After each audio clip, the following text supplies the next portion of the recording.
Bonjour à tous et bienvenue à cette capsule vidéo qui portera sur la salle de bain. On va d'abord regarder ensemble des éléments qui sont essentiels à tenir en compte dans une salle de bain, puis des pistes de solutions pour aborder certains problèmes. Et par la suite, on va regarder des exemples de salles de bain qui sont bien aménagées. Commençons avec cette première image de salle de bain.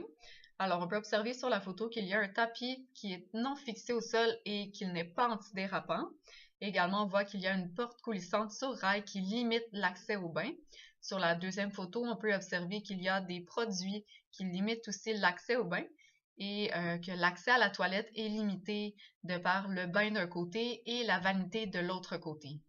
Sur ces photos de salle de bain, on peut observer un bain de hauteur standard, une sortie de bain antidérapante ainsi qu'une douche téléphone. Ce sont tous des éléments recommandés pour avoir une salle de bain sécuritaire. On recommande également d'avoir un tapis antidérapant dans le bain pour augmenter la sécurité. De plus, on souhaite que l'espace soit dégagé pour accéder au bain. Sur cette autre photo, on peut observer une douche avec un seuil minimal. Ça facilite l'entrée et la sortie de la douche. Également, il y a encore une douche téléphone qui facilite grandement l'hygiène. Donc, ce sont des éléments souhaitables dans une salle de bain avec une douche. Et on observe également que l'espace est dégagé pour accéder à la douche. Remarquons maintenant sur cette image qu'on retrouve encore une fois une douche téléphone ainsi qu'un tapis antidérapant. Et comme vous le voyez, il est aussi possible d'ajouter des équipements selon vos besoins et selon les recommandations d'un ergothérapeute. Par exemple, on peut ajouter des barres d'appui pour rendre sécuritaire l'entrée et la sortie du bain, ainsi qu'une barre d'appui sur le mur du fond pour augmenter notre sécurité lorsqu'on s'assoit et se relève du fond du bain.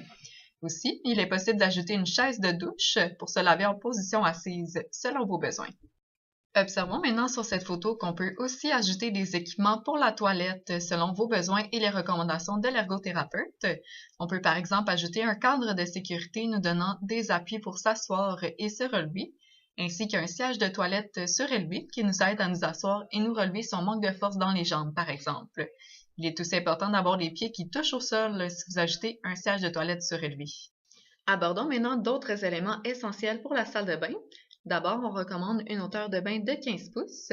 Il faut faire attention chez les détaillants car la hauteur standard peut être un peu plus haute maintenant. Également, on recommande d'avoir des murs suffisamment solides avec des 2x4 en bois pour l'installation de barres d'appui. Aussi, on suggère une forme et une hauteur standard pour la toilette, c'est-à-dire une forme ovale et une hauteur de 15 pouces. Également, n'hésitez pas à ajouter des équipements au besoin, comme un cadre sécuritaire pour la toilette ou encore un banc de bain.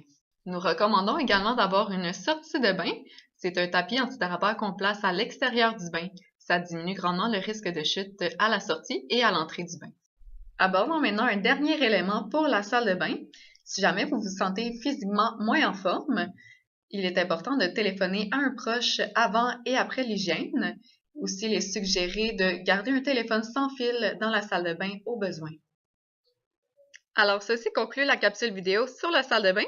J'espère qu'elle a bien répondu à toutes vos questions. Si jamais il demeure des interrogations, que vous avez des situations plus particulières, n'hésitez pas à contacter un ergothérapeute qui saura vous guider dans vos démarches.